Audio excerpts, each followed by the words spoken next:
everyone, it's another Wednesday at Black Girl Joy. I'm so excited that you are here. And, today is going to be a bit of a breather. So, the last couple of episodes, we've gone deep. We went into some deep territories and somewhat sometimes dark.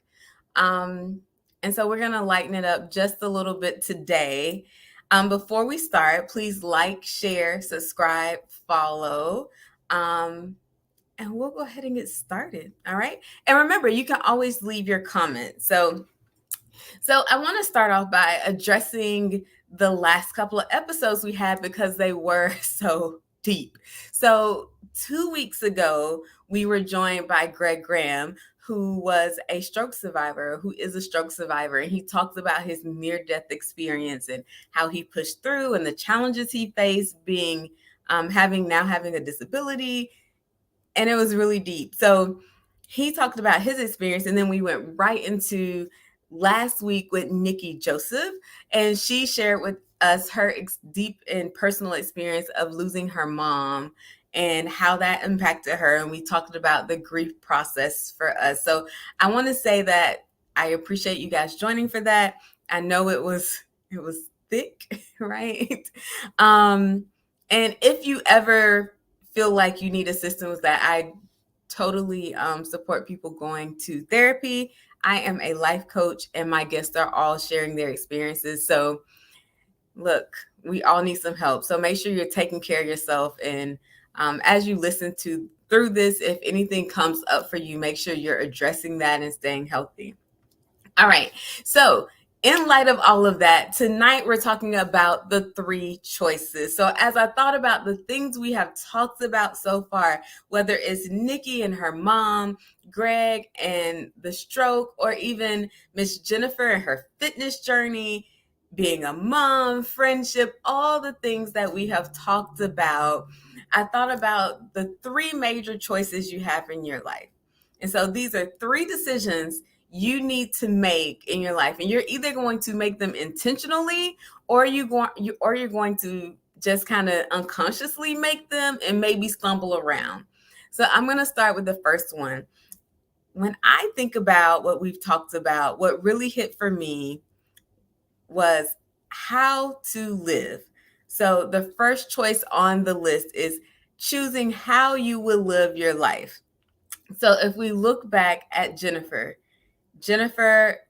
went from, we all put on some pounds, to being an award-winning weightlifter, bodybuilder, right? Having awards in that. And that was really a choice of how to live your life. And I think a lot of us, including me, we don't consciously decide how we're going to live our lives until major events happen. We get older, we start thinking about the end of life a little bit more. But how do you choose how to live? So I want you to think about these things. What rules will you follow? When you choose how to live, you're thinking about what rules will you set for yourself to follow? And I want to be very intentional about saying what you set for yourself. Oh, guys, if you haven't noticed, I'm solo dolo today. But what rules have you set for yourself to follow? And a lot of the rules, as we get older, the rules kind of vary from what we grew up. So we think about when we grow up, our parents set the rules. When we come out of the house, we kind of explore. When we graduate, we explore, we find our independence. But what rules do you follow in your life that set up how you want to live? So what boundaries do you set? Do you set boundaries for others and for yourself?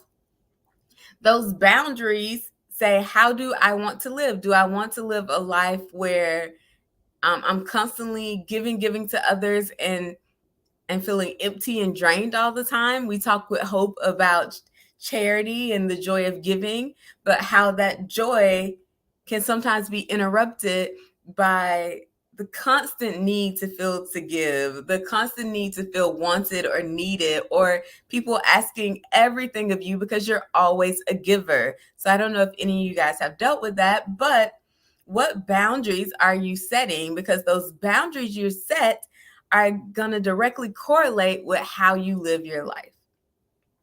So the other thing you want to think about when you think about how to live, and that's the first one of your three choices, is the people you have in your life. So we can't control all of our coworkers, right? We can control it some. If it's too bad, you just quit. I know that may be harsh, but sometimes that's how it is. And but if it's worth it, you stick it out. Um, but the people around you, the ones in your inner circle, the ones who have the most access to you. So you have your kids, right? You may have your spouse, but everyone else, not everyone, but almost everyone else can be negotiable. So who are the people that you let in? Are you letting in people with positive energy that also want to live their life in a somewhat similar way that you do, or similar energy levels as you do? Are you letting in people who are constantly negative and draining? Right? And so not someone who's going through something, but someone who's constantly negative and draining. Are you letting those people in your inner circle? Have you set boundaries with those people? People who are constantly asking of things from you, but aren't feeding into you in any way. So I don't just mean money or things, but time and energy, empathy, sympathy, all of those things you need from the people around you. So when you think about how to live your first major decision to create a better life, I want you to think about that. What rules have you set to follow to create the life you want? What boundaries do you set to protect those rules and to protect your surroundings, right? And then who's in your inner circle and who's helping you hold you accountable to how you want to live?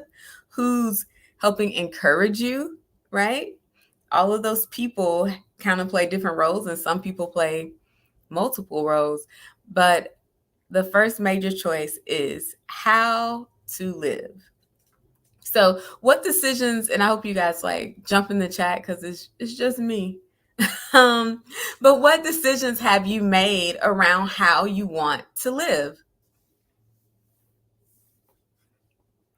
All right. So while you guys type in the chat, I hope we're going to move on to the second one.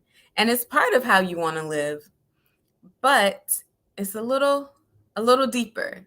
So how to heal. We talked a lot, right? We talked a lot about surviving, right? Surviving grief. We talked about surviving life crises, right?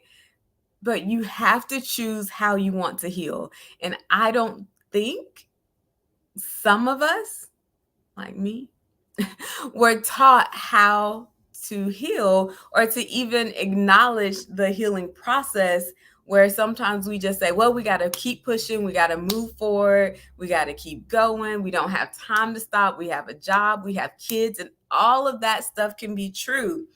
But a huge mistake is not focusing on your healing, because if you do not heal, that energy from the grief, that energy from the disappointment, that energy from the anger is carrying around with you. And I 100% guarantee you it is coming out in one way or another, and it's usually not going to be positive. It could be being more angry and irritable. It could also be overextending yourself, trying to avoid healing. Therefore, you book up your whole calendar trying to you book up your whole calendar trying to avoid the healing process. You have to go through the healing process. I have a friend who lost his parents at a very young age, and he just recently started going through the healing process. He's older than me. I'm 30 something, y'all. Um, I'm 30 something, y'all.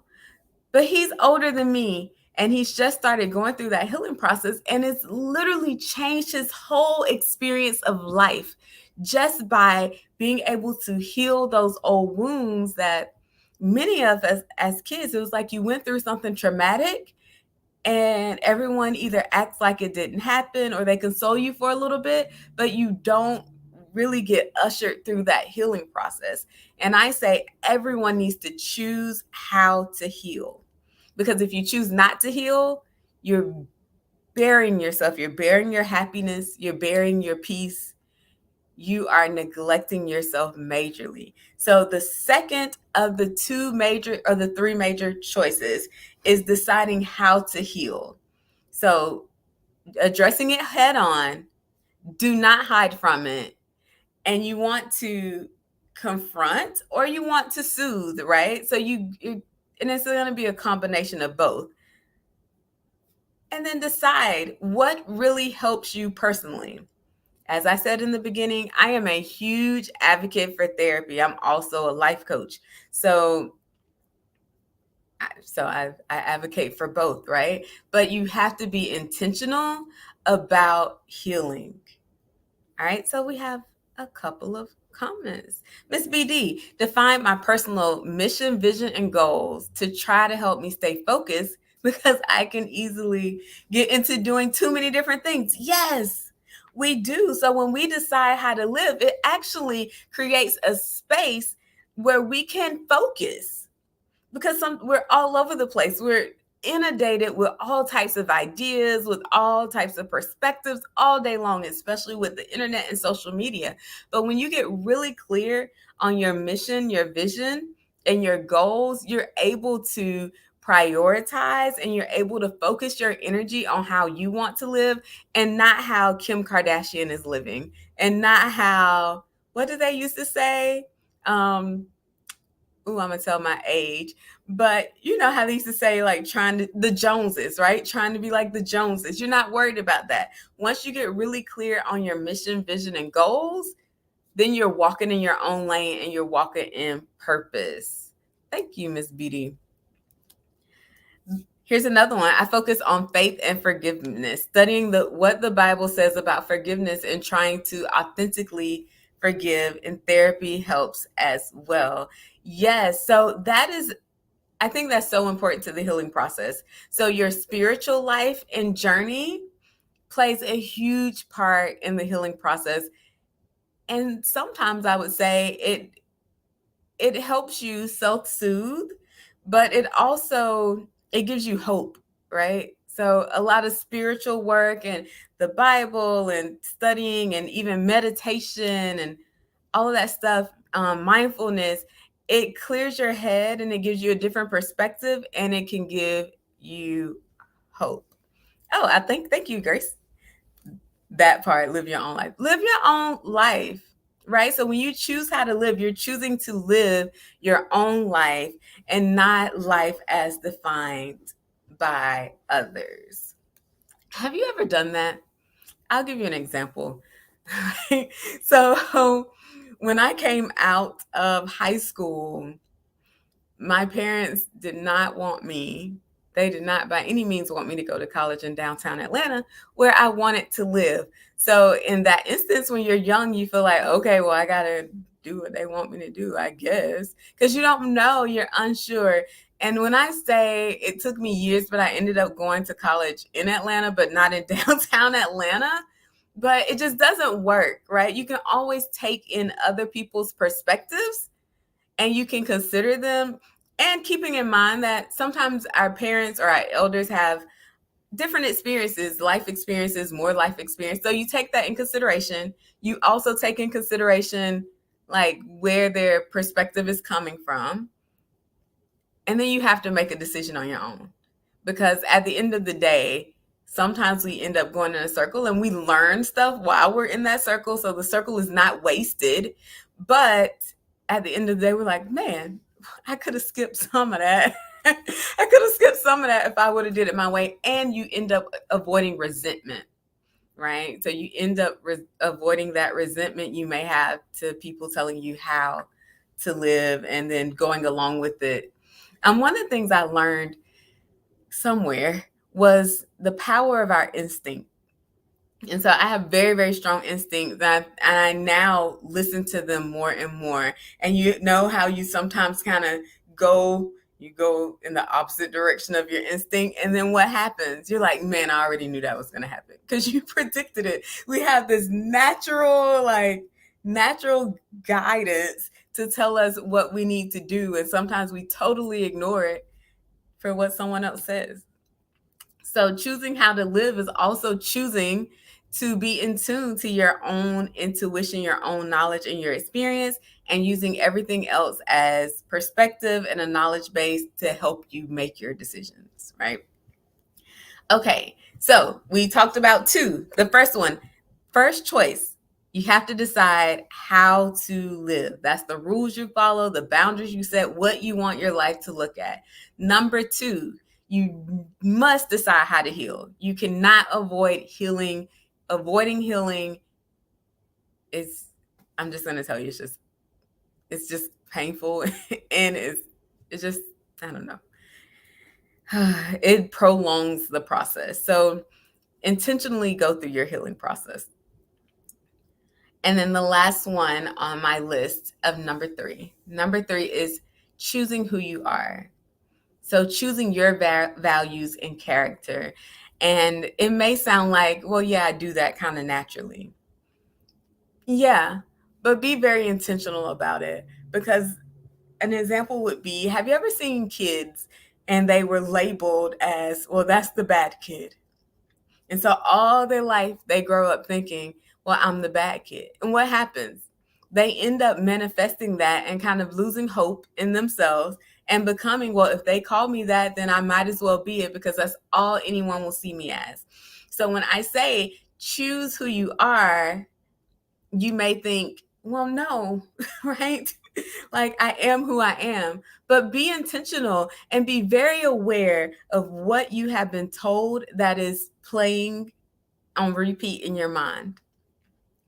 So, example for me, I do a lot of self-disclosure on here. Confidence is a huge issue for me. So there are times when I stop myself because I hear that voice in my head saying, you're not enough, right? Well, you did that, but it's not that great. And those things will play in our heads so loud that when we get a compliment, we're like, oh, they were just saying that. Have you ever done that? Have you ever gotten a compliment and immediately like disqualified it? Like, oh, you look good today. Well, yesterday I looked bad. And the person's like, okay. Right? Or I like, oh, your hair pretty today. Well, wasn't it pretty the other times? Like, it wasn't pretty, And so we look for that hint of negativity in everything because of what is playing in our heads. So the last choice is be conscious about who you are, choosing your values, choosing your character, choosing your energy that you want to project out in the world. These things can be taught to us when we grow up, but they could not, they may teach us stuff we don't want to be. They may teach us things. For example, I'm a giver and I also like to make people comfortable, right? So all my life, my sister's on here, so she may disagree. But I feel like a lot of my life, I kind of had to shrink for whatever was going around me. And I was also shy and timid. And so I kind of always lived as like, let me make sure everyone else is comfortable. Let me make sure everyone else is comfortable. Like, I'm uncomfortable. I'll get through it. And so I kind of lived like that, right? And so I was taught as a kid, like, go in the classroom and don't say nothing because you don't want to cause trouble. Well, you know what? When I went to work and didn't say anything, it wasn't positive. Yeah, for school, it was positive because I wasn't causing any issues. But at work, I needed to learn how to stand up. So I had to learn to adjust my values and my character to say, you know what, you actually have something important to say, so you should just probably say it instead of going with the flow. But that was taught to me at a young age, like, sit down, be quiet, and so that taught me not to participate. That taught me that my comments and my input wasn't valuable, though I don't think that's what they were trying to teach me. They were just trying to teach me to stay out of trouble. But those things can be transformed as you get older. What does that mean, right? What does that mean in the workplace now? So I had to adjust the fact that I feel like my opinions can be valuable and can be value add. So that's just finding value in myself, right? And value in my thoughts. and who I am as a person. I also have other values that were taught to me. I was taught to have an extreme amount of integrity, which sometimes get me in trouble when you a little too honest. But I was taught to have integrity, and I want to keep that, right? But I was also taught to almost be invisible. I don't want to keep that one. So I want to take the values that I want as an adult, the character I want as an adult, and the energy I want to project into the world, and I'm going to define that, right? And you're going to define that. You're going to define that on your own terms. Take the input, put it through your filter, your intuition, your thoughts, your experiences, and make it your own. Miss BD, wow, now look at all that you're giving the world now that you have overcome that. Yeah. Oh my gosh, it's so hard to get on here. I get so nervous every time. But I do it because I feel like, okay, this is what my intuition is telling me to do. So I'm going to stay faithful and true to that, even when I don't have a guest like today. All right. So the 3 choices: choose how to live, how to heal, and who you are. So please tell me, have you made intentional decisions about how to live, how to heal, and who you are? All right, Miss Grace, I've always wanted to get into acting. You have to, yes, you have to have tons of support for that. Oh, yeah. My family thought it was a joke and steered me towards business and finance. I spent a lot of my adult life not loving what I do, and I had resentments. Yes, resentment towards my family. But forgiveness and self reflection led me to be a better, happier person. Now, live for me. That is so great because you just hit on almost everything we talked about, right? So you have decided how you're going to live now, but and you've decided who you are now, but you also had to go through a healing process of your family saying, no, you can't do that. And what I've learned is similar experience, right? So my mom came from, she's like a baby boomer. I don't want to say it in a bad way, but she came from that generation. She came from the generation of the schools being integrated. She was part of the first class that was integrated from my hometown. And for her experiences led her to believe I should never leave a job ever. like never leave a job. Because once I became an adult, and yes, once I had a child to take care of, you do have responsibilities. And she felt like if you left a job that hasn't left you, then Lord knows what's going to happen. But I had to realize that that was based in her experience. So I had to learn, okay, I appreciate her because she's telling me this out of love, but her experience was very different from mine. Being someone who was being a single mother who had to take care of a child is very different from my mom who was married and had to take care of her kids. Not saying it was easy, but for me, it was like, well, I got to be able to afford to live. So I need to leave this job and go to a job that will pay me more. And eventually she warmed up to that. But by the time I got to my last job, she was like, no, don't quit that one either. Right. So sometimes they're saying things out of love. And at the time we can take it as like, oh, they just don't believe in me. But it may not be that. Another perspective is people will put their limitations on you. And it's not always out of bitterness, right? And we have a lot of times we talk about haters. Sometimes it's not out of hate because they're our loved ones, but they project their vision onto you, and they can also project their limitations onto you. So when we think about our family telling us stuff, like I said, you can take it in. They may have some valuable input, right? It's all data, right? We're taking in data, but you have to synthesize that data and make the best decision for you. All right. So, oh my gosh, this went faster than what I thought. How much time do we have left? We're like at the end of our time. All right. So, just as a reminder, you guys, I am a life coach. So, if you would like to contact me and you're interested in life coaching, I'm going to put up my email really quickly. I don't see my email, so maybe I'm not putting on my email. But you can reach out to me at joy@activepotential.com. And I do life coaching on relationships, careers, just life in general, vision and goals, positive behaviors.